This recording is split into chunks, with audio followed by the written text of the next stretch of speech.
پچھلے 2 دن سے موسم بہت زیادہ گرم تھا، یہاں تک کہ میں جس کمرے میں موجود تھی وہ کمرہ بھی اور اس کی دیواریں بھی گرمی سے دہک رہی تھیں۔ ایسا محسوس ہوتا تھا جیسے میں کسی تندور میں بیٹھی ہوں۔ گرمی کی شدت کی وجہ سے میرے مزاج پر بھی بہت برا اثر پڑ رہا تھا، یہاں تک کہ اس کمرے میں ایک واحد کھڑکی تھی اور وہ بھی بند رکھی جاتی تھی۔ ایسے محسوس ہوتا تھا جیسے میں ایک کال کوٹری میں بند ہوں۔ سانس لینا دشوار ہو جاتا تھا۔ یہ میری زندگی کے بدترین دن تھے۔ مجھے اندازہ ہو گیا تھا نہ جانے مجھ سے ایسی کون سی غلطی ہو گئی تھی جو مجھے اس کمرے میں بند کر دیا گیا تھا۔ پورے 2 دن ہو گئے تھے اور مجھ پر یہ ظلم جاری تھا۔ میری غلطی کیا تھی؟ مجھے کچھ سمجھ نہیں آ رہا تھا۔ مجھے اپنا قصور معلوم نہیں تھا۔ میرا دل گہرے صدمے میں ڈوبا ہوا تھا، لیکن لوگ نہ جانے کیوں اتنے ظالم ہو جاتے ہیں کہ انہیں کسی کے جذبات کا کوئی خیال نہیں رہتا، اور یہاں تو سراسر مجھ پر ظلم کیا جا رہا تھا۔ چچی جان روز آتی تھی اور مجھے کھانا دینے کے ساتھ دوائی کھلانے کی کوشش کرتی۔ وہ زبردستی میرے جبڑے کو اپنے ہاتھوں میں لیتی اور میرے منہ میں دوائی ٹھوسنے کی کوشش کرتی، لیکن میں ان کی کوشش کامیاب نہیں ہونے دیتی تھی۔ میں اپنا منہ سختی سے بند کر لیتی تھی اور اس وقت تک بند رکھتی جب تک چچی جان دوبارہ کمرے سے نہ چلی جاتی۔ جیسے ہی چچی جان کمرے سے نکلتی میں وہ دوائی اگل دیتی اور اپنے کپڑوں سے صاف کر لیتی۔ اس طرح سے کسی کو پتہ ہی نہیں چل رہا تھا کہ میں دوا نہیں لیتی ہوں۔ سب لوگ مجھے پاگل سمجھ رہے تھے، لیکن میں پاگل نہیں تھی۔ مجھے اچھی طرح علم تھا کہ چچی جان مجھے کون سی دوا کھلانا چاہ رہی ہیں۔ اب میں بری طرح تھک چکی تھی اور اس قید سے نجات چاہتی تھی۔ پوری رات میں چیختی رہی تھی، چلاتی رہی تھی، لیکن کسی نے مجھے کوئی جواب نہیں دیا تھا۔ وہاں کوئی تھا ہی نہیں جو میری بات سنتا۔ میں اس چھوٹے سے حبس زدہ کمرے میں اپنی زندگی کے بدترین دن کاٹ رہی تھی۔ پوری رات رو رو کر میرا حال برا ہو گیا تھا۔ رات سے ہی میرے سر میں درد کی شدید ٹیسیں اٹھ رہی تھیں، یہاں تک کہ میں کھڑکی کے عین نیچے سو گئی تھی۔ صبح میری آنکھ کھل گئی تھی اور بہت جلدی کھلی تھی، کیونکہ ابھی صحیح طرح سے پورا اجالا نہیں پھیلا تھا۔ کہیں کہیں اندھیرے کی سیاہی موجود تھی، لیکن میرے اٹھنے کی واحد وجہ میرے منہ پر گرنے والا پانی تھا، چونکہ میں کھڑکی کے عین سامنے ہی روتے روتے سو گئی تھی، اور جب میری آنکھ کھلی تو میں نے خود پر ٹپ ٹپ پانی برستا پایا تھا۔ اس نے بے اختیار میری آنکھیں کھول دی تھی، اور جیسے ہی میں نے کھڑکی کی طرف دیکھا تو دنگ رہ گئی تھی۔ وہ کھڑکی کھلی ہوئی تھی اور اسی میں سے بارش کا پانی ٹپک رہا تھا، اس لیے 2 دن کی گرمی اور حبس کی وجہ سے اب بارش برس رہی تھی۔ میرے حواس ایک دم سے کام کرنا شروع ہو گئے تھے۔ رات بھر تو میں چیختی رہی تھی اور چلاتی رہی تھی، تو مجھے دیکھنے ضرور کوئی نہ کوئی کمرے میں آیا تھا اور بے دہانی میں کھڑکی کھلی رکھ کر چلا گیا تھا۔ میں چونکہ درد سے بے حال تھی، اس لیے بہت گہری نیند میں سو گئی تھی اور مجھے کسی کے کمرے میں آنے کا پتہ نہیں چلا تھا۔ لیکن اب میرے لیے یہ واحد راستہ تھا کہ میں اس جہنم سے نکل سکوں، اس لیے میں نے ایک لمحہ لگائے بغیر کھڑکی سے چھلانگ لگائی تھی۔ میں اپنی سی کوشش ضرور کرنا چاہتی تھی، اب میں کامیاب ہوتی ہوں یا ناکام یہ میری قسمت پر تھا، لیکن میں کوشش کرنا چاہتی تھی اور میں نے کوشش کی تھی۔ میں نے جیسے ہی چھلانگ لگائی تھی تو دوسری طرف فاصلہ کافی تھا اور میرے گھٹنے پر کافی چوٹ آئی تھی، لیکن جو چوٹ میرے دل پر 2-3 دن سے لگ رہی تھی اس کا اور اس چوٹ کا کوئی مقابلہ نہیں تھا۔ میں نیچے دیکھتے ہی فوراً اٹھی تھی اور سر پر دوڑ لگا دی تھی۔ حیرت انگیز طور پر حویلی کا گیٹ بھی کھلا ہوا تھا۔ مجھے اپنی قسمت پر یقین نہیں آ رہا تھا۔ میں نے خود کو پرسکون کیا تھا اور پھر دوبارہ دوڑ لگا دی تھی۔ میں بھاگتی رہی تھی یہاں تک کہ میرے پاؤں چھلنی ہو گئے تھے۔ کچی پکی زمین، چھوٹے چھوٹے کنکر بار بار میرے پاؤں میں لگ کر انہیں زخمی کر رہے تھے، لیکن مجھے پرواہ نہیں تھی۔ میں یہاں سے دور، بہت دور جانا چاہتی تھی۔ میں ظالم لوگوں میں گھر چکی تھی، انہوں نے مجھے پاگل ثابت کرنے میں کوئی کسر نہیں چھوڑی تھی۔ یہاں تک کہ وہ تو مجھے نہ جانے کون کون سی قسم کی دوائیاں دیتے تھے۔ میں اب ان سے چھٹکارا حاصل کرنا چاہتی تھی۔ میرا کوئی سہارا تو موجود نہیں تھا، لیکن مجھے اللہ کا آسرا تھا۔ اسی کے آسرے پر میں دوڑی چلی جا رہی تھی، یہاں تک کہ ایک ہرے بھرے کھیت پر میری نظر پڑی تھی۔ اب میرے پاؤں بہت زیادہ دکھ رہے تھے اور مزید دوڑنا میرے لیے ناممکن سا تھا۔ میں سوچے سمجھے بغیر اس کھیت کے اندر چھپ گئی۔ ویسے بھی ابھی گاؤں ختم نہیں ہوا تھا، ابھی تو صرف میں چند میل ہی بھاگ سکی تھی۔ 2 دن سے کھانا نہ کھانے کی وجہ سے میرے اندر بہت زیادہ کمزوری بھی موجود تھی۔ مجھے کسی بھی حالت میں اس قید خانے سے نکلنا تھا اور اپنی جان بچانی تھی۔ میں گہرے سانس بھر کر خود کو پرسکون کر رہی تھی۔ میں نے فصلوں کے اندر خود کو اچھی طرح چھپا لیا تھا تاکہ کسی کی بھی نظر میری طرف نہ پڑے۔ ابھی مجھے تھوڑی ہی دیر گزری تھی کہ مجھے اپنے پیچھے کسی کڑکڑاہٹ کا احساس ہوا۔ میرے رونگٹے کھڑے ہو گئے تھے اور خوف سے میرا دل تیزی سے دھڑکنے لگا تھا۔ میں نے بے چین ہوتے دل پر ہاتھ رکھ کر خود کو پرسکون کرنے کی کوشش کی تھی اور آہستہ آہستہ آگے بڑھ کر دیکھنے کی کوشش کی تھی کہ آواز کہاں سے آ رہی ہے۔ عموماً کھیتوں میں جانور بھی گھس آتے تھے، لیکن یہ آواز تو کسی اور ہی چیز کی تھی، جیسے کوئی کھدائی کی جا رہی ہو یا پھر کوئی چیز پٹک کر توڑی جا رہی ہو۔ میں نے ڈرتے ڈرتے تھوڑا سا آگے کھسک کر آواز کی سمت میں دیکھا اور میرے پیروں تلے سے زمین نکل گئی تھی۔ یہ منظر میں نے خود اپنی آنکھوں سے دیکھا تھا۔ چونکہ میں صبح کی سیاہی میں بھاگی تھی اور جب تک میں کھیتوں میں چھپی تھی تب تک ہر طرف اجالا چھا گیا تھا، اس لیے میں یہ منظر واضح طور پر دیکھ سکتی تھی۔ اس میں کسی قسم کے شک و شبے کی کوئی گنجائش ہی نہیں تھی۔ جو کچھ میں نے دیکھا تھا وہ میرے پیروں تلے سے زمین نکالنے کے لیے کافی تھا۔ میں سوچ بھی نہیں سکتی تھی کہ یہ لوگ اس حد تک گر سکتے ہیں۔ میں نے ان کی اس حرکت کو دیکھ لیا تھا۔ اب میں نے سمجھ لیا تھا کہ یہ سب میری جان کے دشمن کیوں بنے ہوئے تھے۔ میرا نام حوریہ احمد ہے اور میں اپنے والدین کی اکلوتی اور لاڈلی بیٹی ہوں۔ میری زندگی کی کہانی بہت عجیب ہے، اتنی عجیب کہ اسے میں کسی سے بیان نہیں کرنا چاہتی تھی، لیکن دل کے ہاتھوں مجبور ہو کر میں اپنی یہ کہانی بیان کر رہی ہوں۔ میں نے شروع سے ہی اپنے گھر میں 2 ہی رشتوں کو پایا تھا، ایک اپنی ماں کو اور ایک اپنے باپ کو۔ اس کے علاوہ مجھے کسی رشتے سے کوئی واقفیت حاصل نہیں تھی۔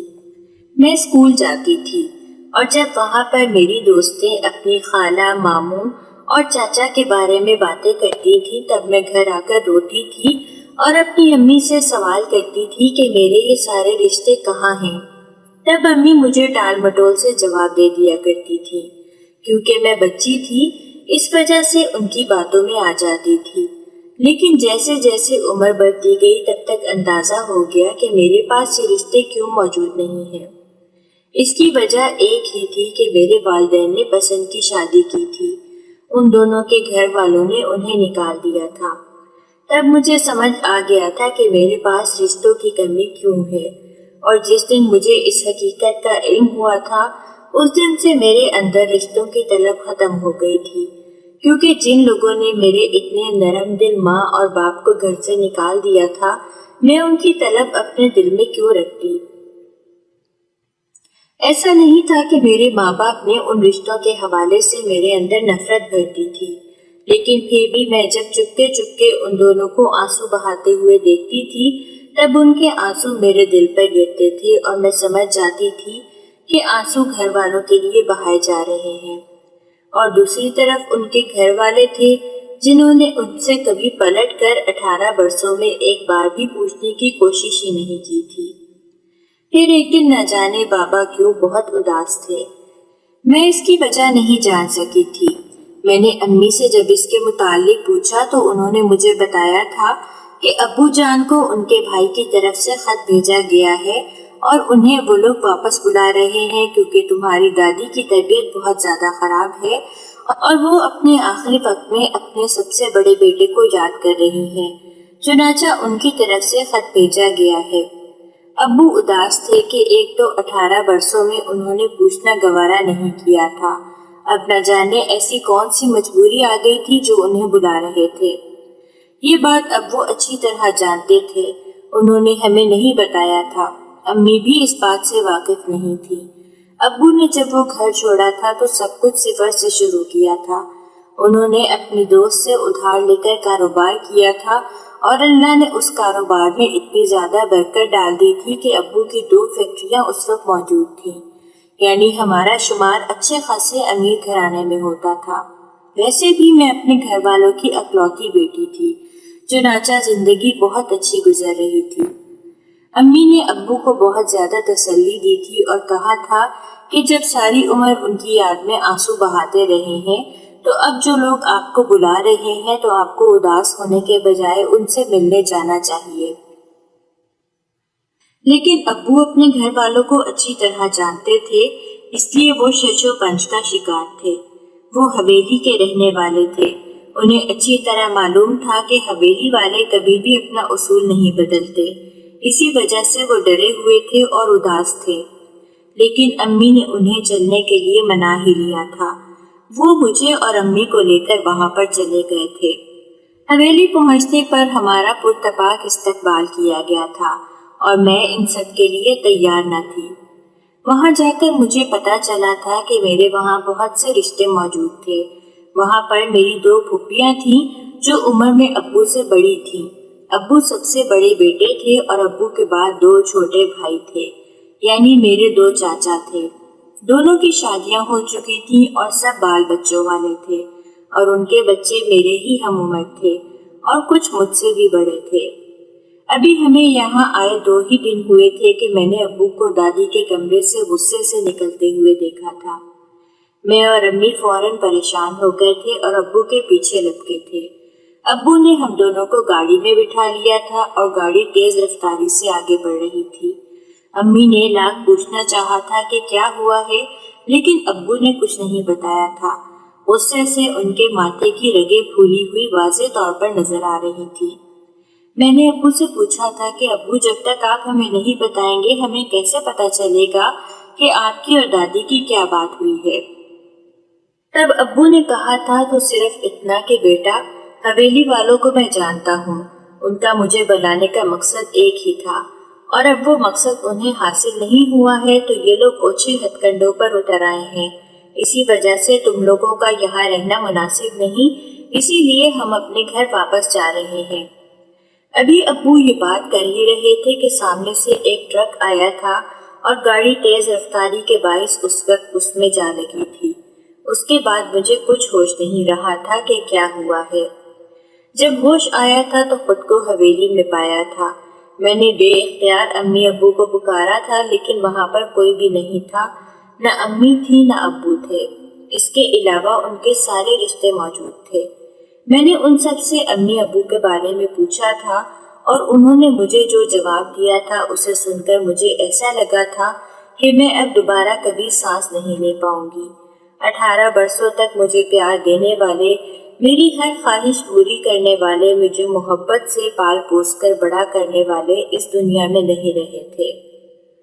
وہ کار حادثہ بہت بھیانک تھا اور اس میں میرے والدین جاں بحق ہو گئے تھے اور میں حیرت انگیز طور پر بچ گئی تھی۔ مجھے کچھ چوٹیں آئی تھی جن کی مرہم پٹی کر دی گئی تھی اور پھر یہ لوگ مجھے حویلی دوبارہ واپس لے آئے تھے۔ میں نے ان سے کہہ دیا تھا کہ مجھے اپنے گھر واپس جانا ہے۔ تب ان کی غیرت جاگ اٹھی تھی اور انہوں نے میرے جانے کی ضد پر مجھے کمرے میں بند کر دیا تھا۔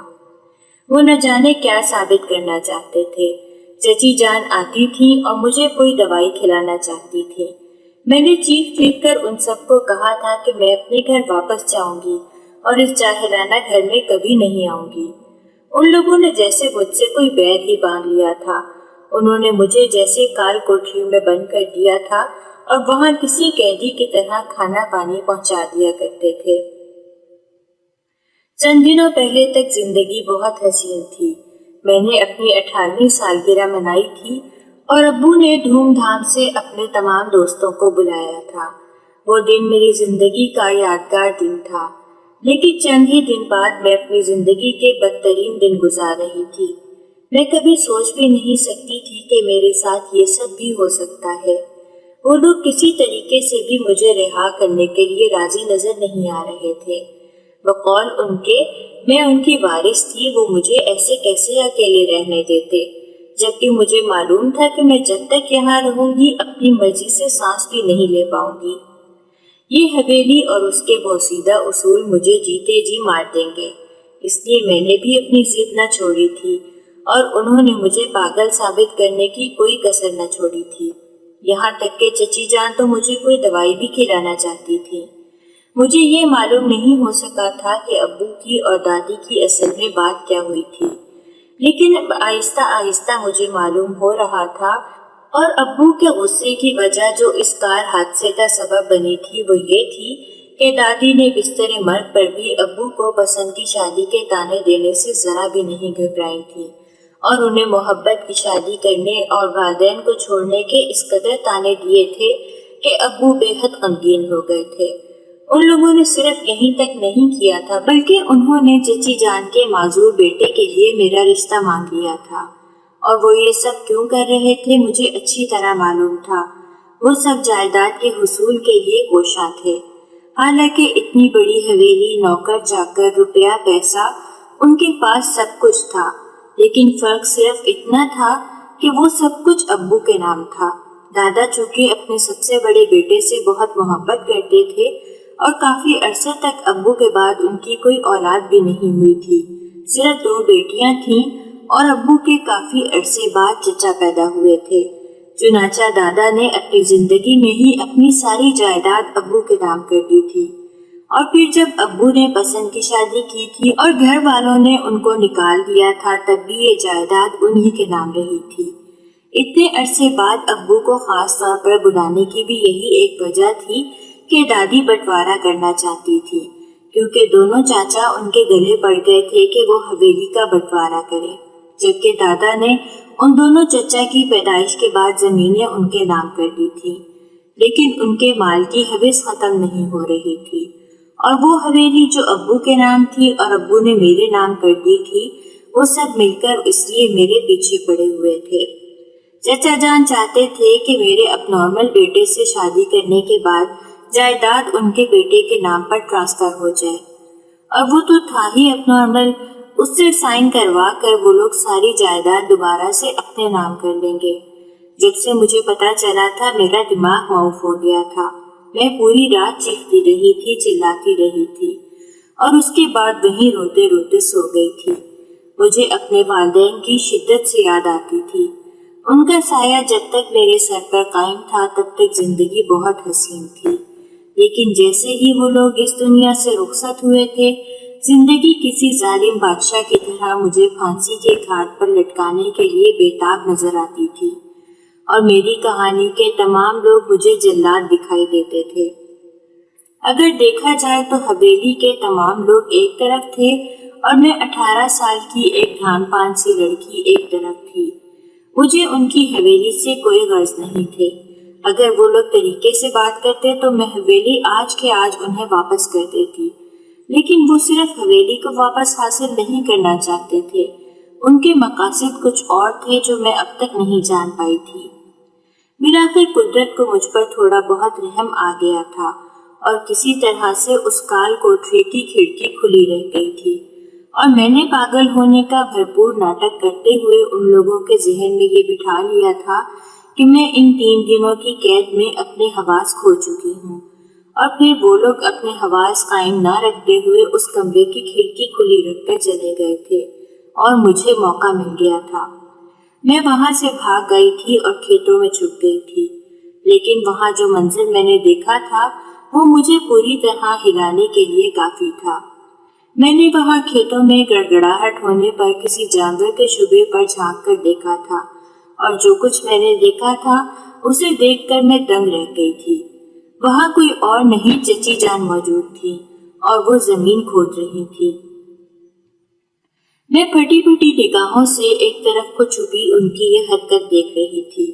اس کے بعد انہوں نے ایک اچھا خاصا گڑھا کھود لیا تھا، اور وہاں جو کچھ ان کے پاس سامان موجود تھا ایک گٹری میں سے نکالا تھا، اور جیسے ہی میری اس سامان پر نظر پڑی تھی میری چیخ بلند ہوتے ہوتے رہ گئی تھی۔ میں نے بمشکل دونوں ہاتھ اپنے منہ پر رکھ کر اپنی چیخ کو روکا تھا۔ چچی جان کے پاس زیورات کا ایک گٹھڑا موجود تھا جو وہ کھیتوں میں دفن کرنے آئی تھی۔ وہ سارے زیورات میرے دیکھے ہوئے تھے اور وہ سارے زیورات میری ماں کے تھے جو میری ماں نے میرے نام کر دیے تھے، اور وہ سارے زیورات تو کراچی والے گھر میں موجود تھے، تو پھر یہ گاؤں میں ان کے پاس کیسے آئے تھے؟ میں حیرت سے دنگ ہو کر رہ گئی تھی۔ یہ کیا ماجرا تھا؟ میں بالکل دم سادھے انہیں دیکھ رہی تھی۔ وہ اپنی دھن میں اپنے کام کیے جا رہی تھی۔ یہ سارے زیور میرے ابو نے امی کو بنوا کر دیے تھے اور امی نے سارے زیور مجھے تحفتاً دے دیے تھے۔ ان زیورات پر میرا حق تھا، تو پھر یہ چچی جان کے پاس کیسے آئے تھے؟ کیا امی ابو کی وفات کے بعد وہ لوگ میرے گھر گئے تھے اور وہاں سے سب کچھ اٹھا کر لے گئے تھے؟ وہاں تو گھر کی فائل بھی پڑی ہوئی تھی اور ابو کی کراچی شہر میں موجود جائیدادوں کی فائلیں بھی موجود تھیں جو کہ وہاں پر پڑی ہوئی تھی۔ اب مجھے سمجھ آ گئی تھی کہ یہ لوگ مجھے قید کیوں کرنا چاہتے تھے۔ یہ لوگ مجھے قید کر کے مجھے پاگل بنانے کی دوائیاں کھلا رہے تھے اور اپنے معذور بیٹے سے بھی اسی لیے بیاہنا چاہتے تھے تاکہ ایک اب نارمل کپل ثابت کر کے دستخط کروا کر اور میری ذہنی حالت کو غیر مستحکم دکھا کر وہ ساری جائیداد آپس میں بانٹ لینا چاہتے تھے۔ میں حویلی تو ان کو اب دے دینا چاہتی تھی، لیکن جس طرح وہ میرے باپ کی جائیداد پر بھی اپنا حق سمجھ رہے تھے وہ میرے غصے کو ہوا دینے کے لیے کافی تھا۔ میرا بس نہیں چل رہا تھا کہ میں چچی جان کو اسی وقت کچا چبا جاؤں۔ مجھے تو یہ بھی معلوم نہیں تھا کہ میں اس وقت کون سے کھیتوں میں موجود ہوں اور یہ کھیت کس طرف جاتا ہے۔ چچی جان تو اپنا کام پورا کر کے رازداری سے ادھر ادھر دیکھنے کے بعد چلی گئی تھی، لیکن مجھے سمجھ نہیں آ رہی تھی کہ میں کس سے مدد مانگوں گی۔ میں اس بھری دنیا میں اکیلی تھی اور میرا اگلا قدم کیا تھا یہ بھی مجھے نہیں پتا تھا۔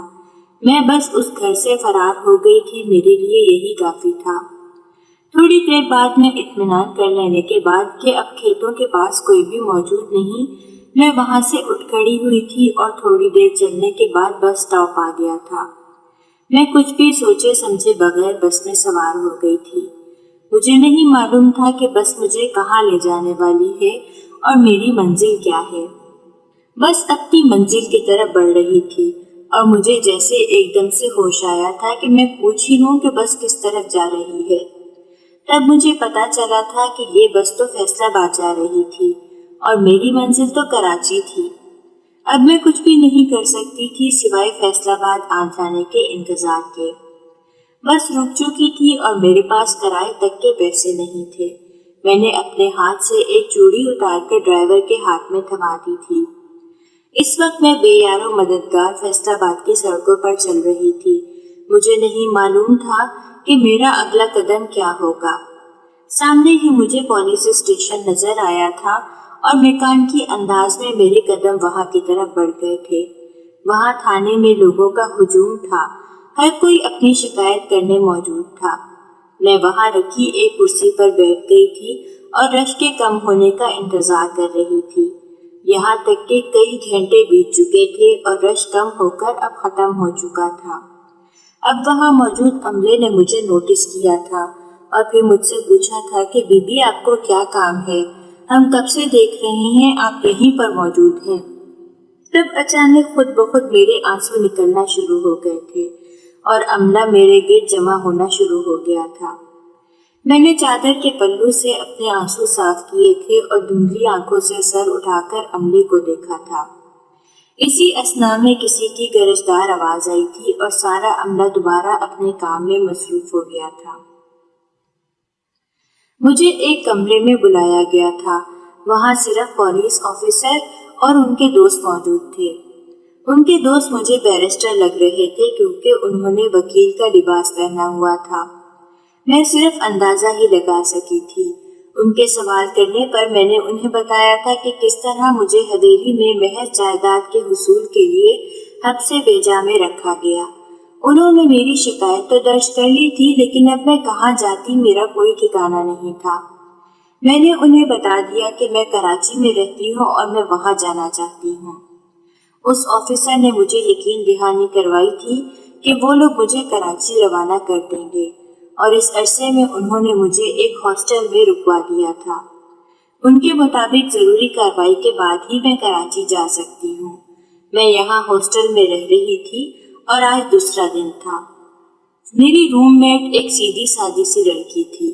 وہ اپنے کام سے کام رکھتی تھی اور مجھ سے کچھ نہ پوچھتی تھی، لیکن نہ جانے کیوں مجھے اس لڑکی سے ایک عجیب سی انسیت محسوس ہوتی تھی۔ آج مجھے یہاں آئے ہوئے تیسرا دن تھا اور وہ صبح سے کمرے میں موجود نہ تھی، ورنہ وہ صبح سویرے یونیورسٹی کے لیے چلی جاتی تھی۔ یہ میں نے اندازہ لگایا تھا۔ میرا دل آج کے دن بار بار بھرا جا رہا تھا۔ مجھے بار بار اپنے ماں باپ کی یاد آ رہی تھی۔ میری زندگی نے مجھے کس دوراہے پر لا کر کھڑا کر دیا تھا۔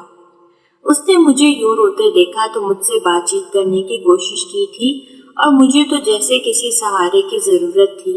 میں نے روتے روتے اسے سب بتا دیا تھا۔ تب اس نے مجھے جو کہا تھا، مجھے امید کی واحد کرن محسوس ہوئی تھی۔ اس نے مجھ سے کہا تھا کہ میرے والد صاحب بیرسٹر ہیں، تمہاری کچھ مدد کر سکتے ہیں۔ پولیس آفیسر نے مجھے 2 دن کے اندر کراچی بھیجنے کا وعدہ کیا تھا، لیکن اب تیسرا دن بھی ختم ہونے والا تھا۔ ان کا وعدہ پورا ہوتا مجھے نظر نہیں آ رہا تھا۔ تب اس لڑکی نے میری مدد کی تھی اور کہا تھا کہ وہ اپنے والد صاحب سے بات کرے گی اور آپ ان کے ساتھ کراچی روانہ ہو جائیے گا۔ وہ اکثر کراچی آتے جاتے رہتے ہیں اور عدالتوں کے چکر ان کے لیے ایک عام سی بات ہے۔ وہ وکیل ہیں اور آپ کے کیس کو بھی اچھی طرح دیکھ لیں گے۔ میں نے اس کا بے حد شکریہ ادا کیا تھا اور اس نے گھر فون کر کے اپنے والد صاحب کو بلا لیا تھا۔ سامنے موجود شخصیت کو دیکھ کر میں حیران رہ گئی تھی۔ یہ وہی شخص تھے جو مجھے اس دن تھانے میں پولیس آفیسر کے ساتھ نظر آئے تھے۔ اپنی بیٹی کی زبانی جب میری کہانی انہوں نے سنی تو انہوں نے میرے سر پر دستے شفقت رکھا تھا اور اسی دن مجھے اپنے ساتھ کراچی لے کر آ گئے تھے۔ ان کے ساتھ ان کی بیگم صاحبہ بھی موجود تھیں۔ شاید اس لیے کہ میں کوئی ڈر محسوس نہ کروں، اس لیے انہوں نے اپنی بیگم کو بھی اپنے ساتھ چلنے کے لیے راضی کر لیا تھا۔ انہوں نے عین مجھے میرے گھر کے پتے کے سامنے اتارا تھا۔ میں نے انہیں اندر آنے کا کہا تھا اور جیسے ہی میں نے دروازہ کھولا تھا، یادوں کا ایک دریچہ کھل گیا تھا۔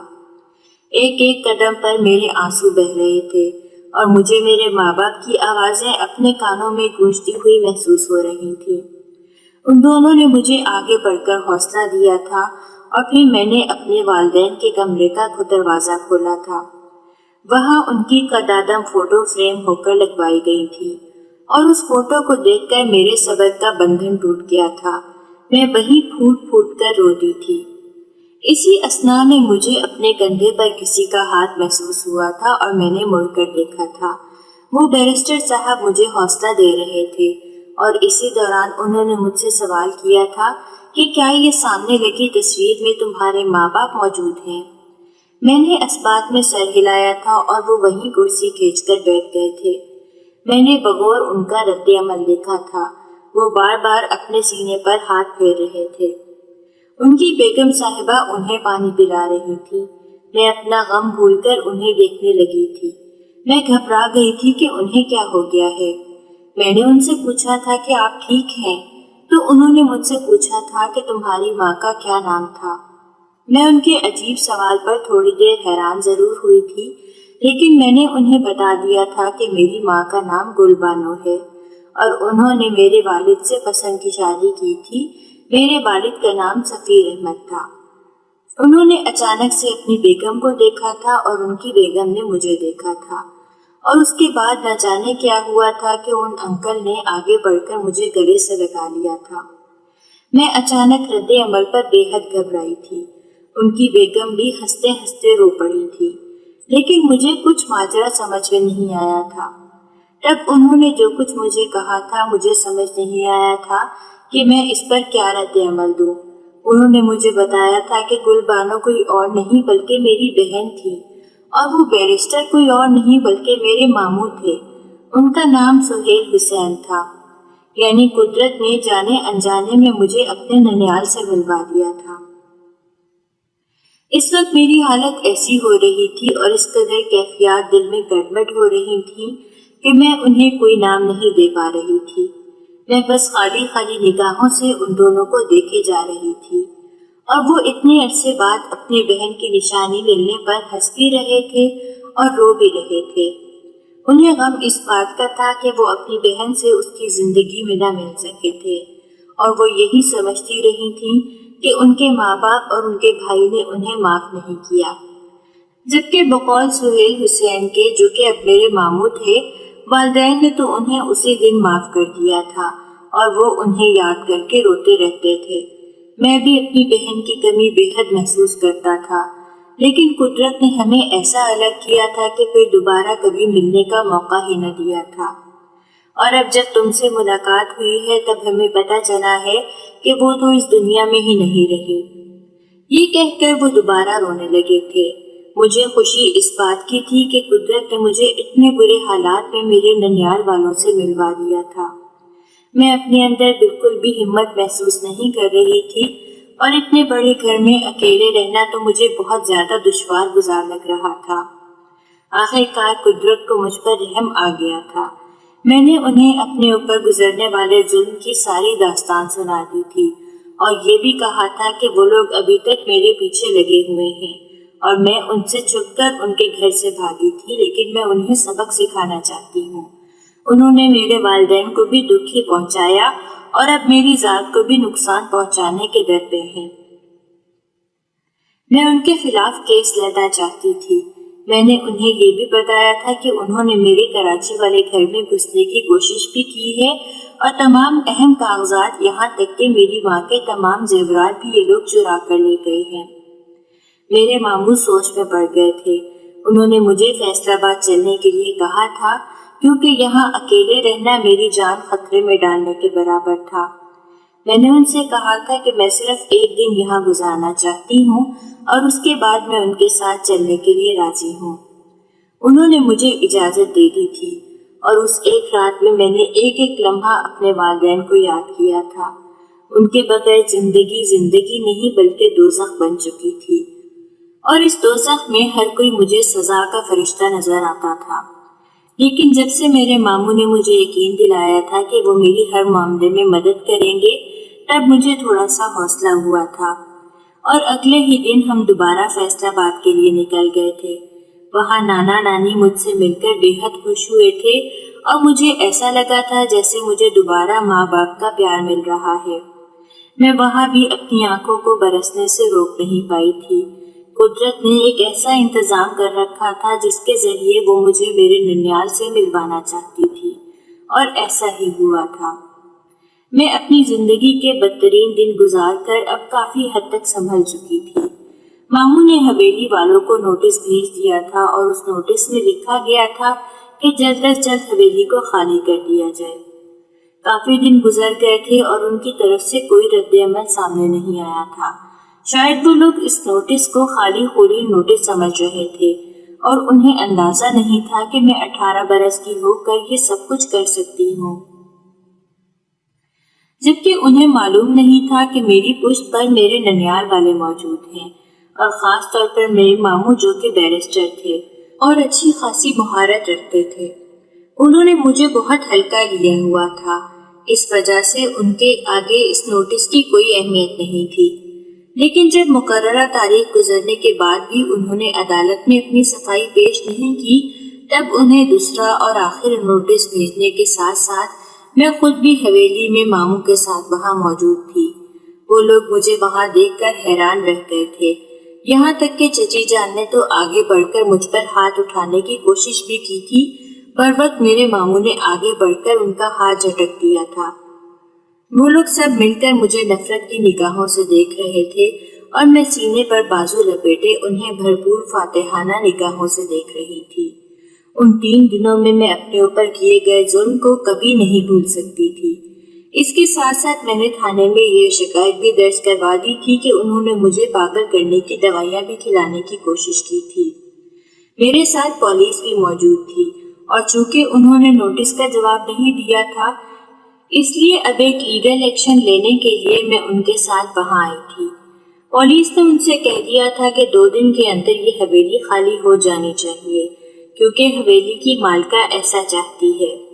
اس کے ساتھ ساتھ پولیس نے انہیں کہا تھا کہ اب گھر والوں کے اوپر چوری کا الزام بھی موجود ہے۔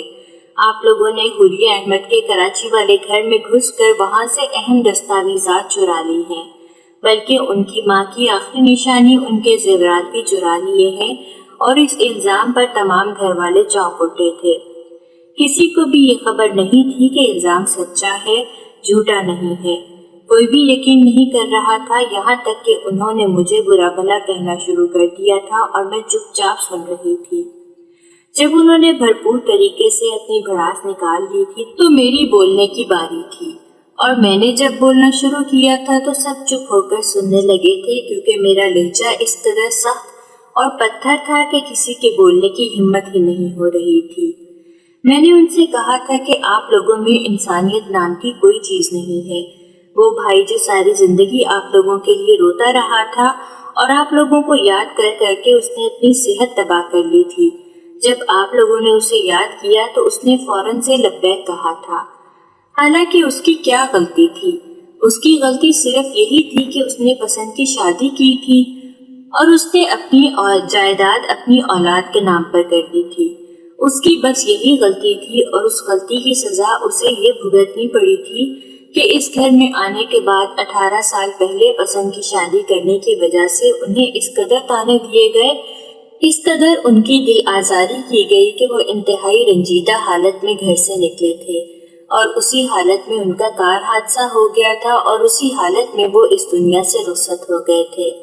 میرے والدین کی موت کے ذمہ دار آپ سب لوگ ہیں، کیونکہ آپ لوگوں کے اندر مال و دولت کی اتنی ہوس ہے کہ آپ کے سامنے ایک انسانی ذات کی کوئی وقت نہیں ہے۔ آپ لوگوں نے صرف اس پر اکتفا نہیں کیا، بلکہ آپ سب لوگوں نے ان کی اکلوتی اولاد کو صرف حویلی کے لیے نہ صرف حبس بیجا میں رکھا، بلکہ دماغ کو غیر متوازن کرنے کے لیے دوائیاں بھی کھلائیں۔ خون کے رشتے ایسے بھی ہوتے ہیں۔ اگر خون کے رشتے ایسے ہوتے ہیں تو پھر میں ان 18 برسوں کا شکریہ ادا کرتی ہوں جو کہ میں نے ان رشتوں کے بغیر گزارے۔ میں تھوڑی دیر چپ ہو گئی تھی، اور گلے میں پھنسے آنسوؤں کے گولے کو میں نے اپنے اندر اتارا تھا۔ جب میں نے ایک نظر اپنے ماموں پر ڈالی تھی اور اس کے بعد میں نے اپنا فیصلہ سنایا تھا، میں نے ان سے کہہ دیا تھا کہ مجھے اس حویلی سے کوئی غرض نہیں، اور نہ اس حویلی سے میں پھوٹی کوڑی بھی لینا چاہتی ہوں۔ میں صرف اپنے باپ کی جائیداد آپ لوگوں سے لینے آئی ہوں جو آپ لوگوں نے چرا لی ہے، اور اگر آپ لوگوں کے علم میں نہیں ہے تو میں اتنا بتا دوں کہ رضیہ چاچی کو میں نے خود اپنی ماں کے تمام زیورات اور اہم فائل کھیتوں کے اندر چھپاتے ہوئے دیکھا ہے۔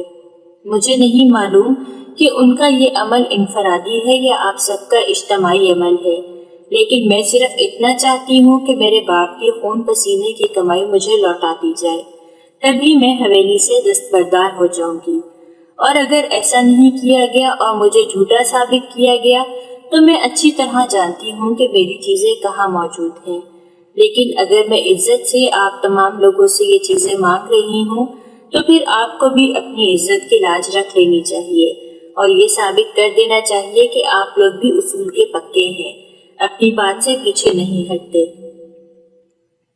میں اس حویلی سے دستبردار ہوتی ہوں صرف اس صورت میں جب مجھے میرے باپ کی جائیداد اور میری ماں کے زیورات واپس کیے جائیں گے۔ میں تھوڑی دیر رک گئی تھی تاکہ ان کا فیصلہ سن سکوں۔ وہ لوگ اپنی بات سے مکر گئے تھے۔ تب میں بے اختیار مسکرائی تھی اور میں نے پولیس افسر کو اشارہ کیا تھا۔ انہوں نے آگے بڑھ کر چچی جان کو گرفتار کر لیا تھا۔ جب میں نے انہیں کہا تھا کہ میں آپ سے اپنی امانت واپس مانگنے نہیں آئی تھی، بلکہ مجھے اچھی طرح پتا ہے کہ میری امانت کہاں موجود ہے، میں وہاں سے اپنی امانت لے لوں گی، اور یہ حویلی آپ لوگوں کو ہی مبارک ہو، کیونکہ اس حویلی میں میرے ماں باپ کو اس دنیا سے رخصت کرنے والوں کی شکلیں دیکھ کر مجھے نفرت محسوس ہونے لگتی ہے۔ میں نے اسی وقت حویلی کی فائل اٹھا کر ان کے منہ پر دے ماری تھی اور چچی جان کو ہاتھ اٹھا کر وارننگ دی تھی کہ یہ تو صرف ان 3 دنوں کی سزا ہے جو آپ نے مجھے پہنچائی ہے، اس کے بعد بھی اگر آپ لوگوں نے مجھے کوئی نقصان پہنچانے کی کوشش کی تو پورا خاندان سلاخوں کے پیچھے ہوگا۔ اس کے بعد میں نے فخر سے اپنے ماموں کو دیکھا تھا جنہوں نے مسکرا کر مجھے حوصلہ دیا تھا، اور میرے اتنے بھرپور انداز میں ان سب کے آگے ڈٹ جانے پر مجھے شاباش دی تھی۔ اب میں انہیں کیا بتاتی کہ زندگی نے اتنا کچھ سکھا دیا تھا کہ یہ سب تو میرے لیے ایک معمولی سی بات تھی۔ میں اس حویلی کو کبھی بھی نہیں رکھنا چاہتی تھی۔ ان کی یہ حویلی انہیں ہی مبارک، جن کی وجہ سے میرے ماں باپ کو زندگی سے ہاتھ دھونا پڑا تھا۔ اس کے بعد میں دوبارہ کراچی آ گئی تھی، حالانکہ میرے ننیال والے نہ مانے تھے، لیکن میں وہاں کس رشتے سے رہ سکتی تھی۔ لیکن ماموں نے اس کا بھی حل نکال لیا تھا۔ انہوں نے اپنے بیٹے کا رشتہ میرے لیے بھیج دیا تھا اور اب میں کسی صورت انکار نہیں کر سکتی تھی۔